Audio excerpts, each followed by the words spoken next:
Good evening, everybody. I thought while some of the irises are still in bloom, I'd take you on a walk around the garden, show you what's going on. So we're on the front porch here, and we've got this boxwood here. I'm trying to cloud prune it. It's a work in progress.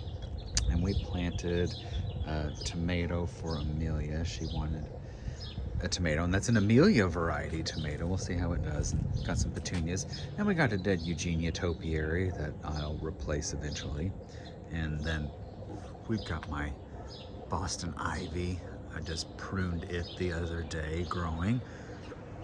Over here on this little table, we got our dachshund planter.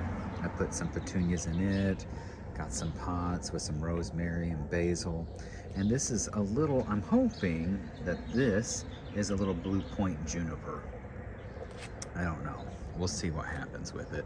And then pay no mind to the chairs that need painted. They're looking in pretty rough shape. Then down here under the redbud tree, we got our little seating area. I think, though, I'm going to be taking that bench out and doing something different in there. The bench, it's got a broken leg, and we've tried to get it repaired, and it's not worked, so we'll see what happens. I've also not got the bird bath fountain going yet. I'll work on that at some point. Over here, there was mass destruction earlier this spring when we had to have the sewer line replaced. Thankfully, they did the burst method where they didn't have to actually dig up the entire yard and the concrete and all that. So they just had to dig one massive hole down there where you can see I've shoved some pots. And it's chaos over there, but it's kind of hidden by the peonies and some of the plants over here. So this kind of looks pretty if you don't pay too close attention to all the junk I have over there. And then look at the Boston ivy on this side. It's looking really green and lush, and it's filling out so nicely. Now, I get people asking me often about the Boston ivy that grows on the house. And this is not English ivy. This does not have aerial roots that dig into the mortar. This is in the same family as Virginia creeper and grapes, and it actually grows with these little sticky pads. So I can easily just pull this right off the house and it does no damage whatsoever. And unlike English ivy too, this loses all of its leaves in the winter, so it's deciduous. All of the leaves fall off and you'll see the bricks. But in the summer, it keeps, the bricks nice and cool, and I really like the way it looks. This is the same vine that grows on the Ivy League schools. It's the same vine that grows at Wrigley Field. It's very common and it causes no harm. It is, though, a lot of maintenance. I have to trim it every couple of weeks, and that gets a little old, and I think sometimes I'll cut it down and just quit, but then when I see it in person, I just love it. So, all right. Coming back here, all of the dark blue irises are done. I'm just left with the light blue ones, but I like the light colored as well, but the dark ones are probably my favorite. But these are looking exceptionally gorgeous, and I love the smell of irises. This year, I expanded the beds just a little bit, made them a little wider so that there's more room for things to kind of grow and expand. You can see here, these were all dark purple irises. They're all spent. I need to come out and deadhead all of this. Probably do that this weekend. And then over here, planted some little petunias in that pot. Got lots of liriope. That's what this green spiky plant is liriope. Got some alliums growing in there. I transplanted those this spring because I did a massive rework of the walkway here, the front walkway that has the boxwood balls along it. I dug up every single one of those, made these beds wider so that the sidewalk felt less crowded. And the boxwoods are trying to adjust to their new homes, and they're showing significant signs of stress. I thought I got them moved early enough, and then we had that hot spell that really burned some of them, and we could use some more rain just to kind of help them get more established, but we'll see what happens. So all of this looks really rough. I don't have any mulch in the flower beds yet. I've got to get mulch and try to get this all looking better. This has all been transplanted this fall though. The only plants that did not get transplanted this fall are the peonies. I did not bother the peony bushes up here. So I've got 4 big ones up here. There's actually 6 because there's one here and then there's another one over here, but they are not performing well. I think they're buried too deep. I probably need to dig them up. This one here, you'll notice, has no blooms on it. I think it's buried too deep, so it wasn't able to make blooms, but the rest of them have blooms. I think that this one is a double peony variety, that it'll have big full flowers. These others up here I think are more of like a single peony variety, but I don't know, they've not all burst open yet, so we'll see what happens. I adore peonies though. They remind me of my grandma. They just don't last long. And then I've got to deal with the foliage that gets burned in the summer. Here you can see how stressed these boxwoods are. They're just, the tips are turning brown, but oops, I'm still trying to figure out how to work this little camera thing. But the plant is still alive. It just needs to get better established. They won't do much this year. They're just gonna kind of try to recover from the shock of being moved. Lots of plants were moved over here. So these beds don't look pretty, but by next year they'll start filling out again. Over here, this is the new beds I made last year.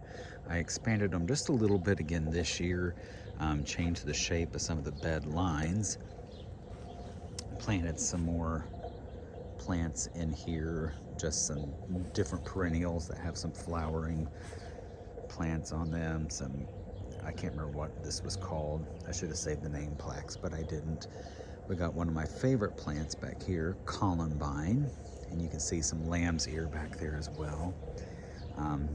That green plant right there is a pachysandra, and then we've got some phlox and stuff planted in here as well. I'm hoping to create just a whole berm of ground cover in here. A rogue peony plant, but I don't know if it's going to do well there or not. A very happy lamb's ear there. And that right there is some sedum that I literally just threw there because I was tired of planting stuff, and it seems to be doing good. Got a few mounds there of mums that I planted a couple of years ago, and a delphinium, some boxwoods. Got lots of boxwoods, more irises, tons of irises. Also in here, there used to be a big evergreen shrub. I moved it, made this bed just a little bit bigger, edged it with a liriope, and I planted a lot of my spring bulbs that had already flowered, put them in here, and I'm hoping that they got enough sun exposure to bloom in the spring next year. And I've got a pot of ones that I dug up to try to replant. So now we're going to go into my neighbor's driveway to get this side. It's shared landscape with my neighbor. Our garden bed's line right up with her driveway.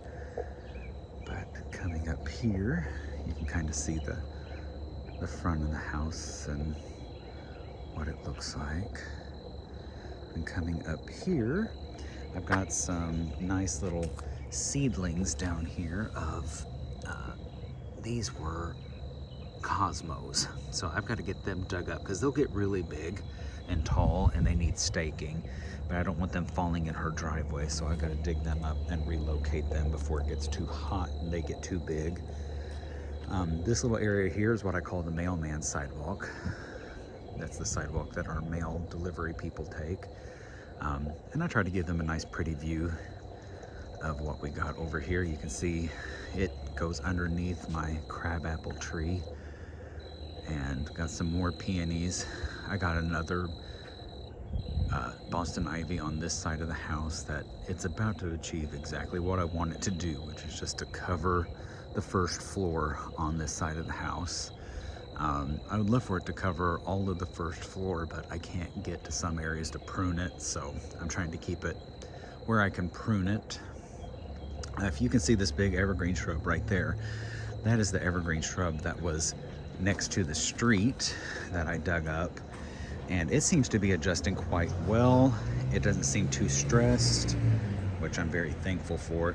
I had a rose bush there that died. Well, it got diseased, so I pulled it out. And I've got several knockout rose bushes.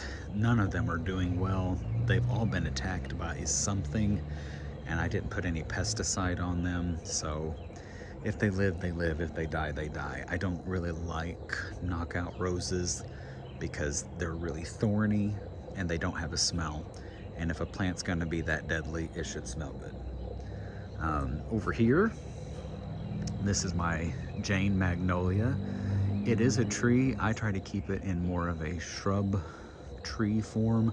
So this is about as tall as I ever let it get. I top it, and I also try to keep it thinned out in the middle so that you can see all of the branching in there. I think it looks really architectural, but I don't want to do any of that until it's done blooming completely, because there are still a few blooms on it, and it's just a beautiful tree. Then over here on this arbor, I do have a climbing rose bush. Now this rose bush has also been attacked by something that it's just eating the leaves. I don't know if you can see the leaves and how they've just been munched on, but it is loaded with blooms. I can't wait to see it. It's got the sweetest little pink flowers and it smells so good. I absolutely love it. And I want it to cover this whole arbor eventually. I've also got a clematis over here that's about to bloom next to the gutter. I did this all in an effort to try to hide these ugly white gutters because they're pretty ugly. Ignore the lawn trash and the hose there. Then over here, this is just kind of next to the mailman sidewalk. Got some evergreens, got some weeds, and got some other peonies growing over here as well. Spent irises that I need to deadhead. This is a viburnum that I will be limbing up so it matches similar form to the magnolia. I want it to look similar to that. I don't want it to be a bush. I want it to look more like a tree.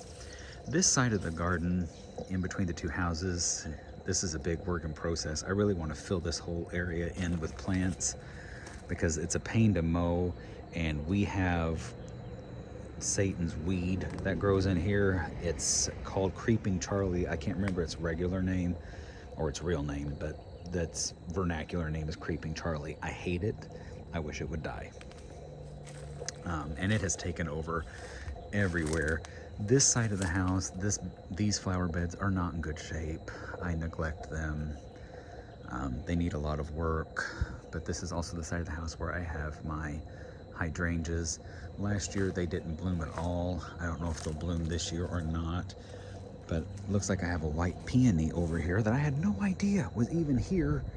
This is a pleasant surprise, so we'll see if it blooms. But yeah, this side of the yard it needs some help.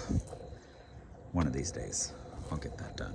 All right, now I've never brought you into the backyard because the backyard really isn't that pretty. I'll bring the camera up. You can see it's not really pretty back here. It's been the area I have neglected because all my attention has been primarily in the front. But last year we did have a deck built onto the house.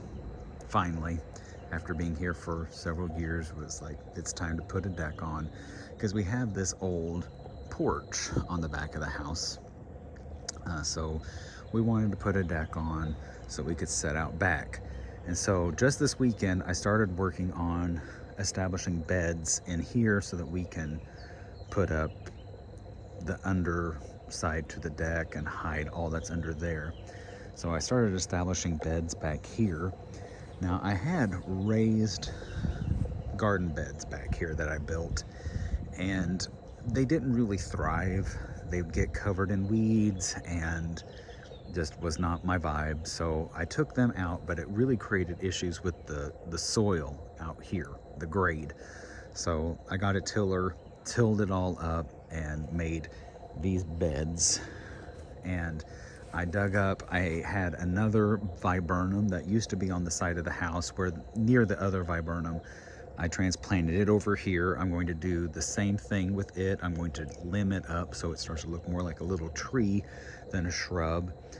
I had boxwoods back here, but I relocated a few of them to punctuate along the deck, and then I'll be filling this in with other plants.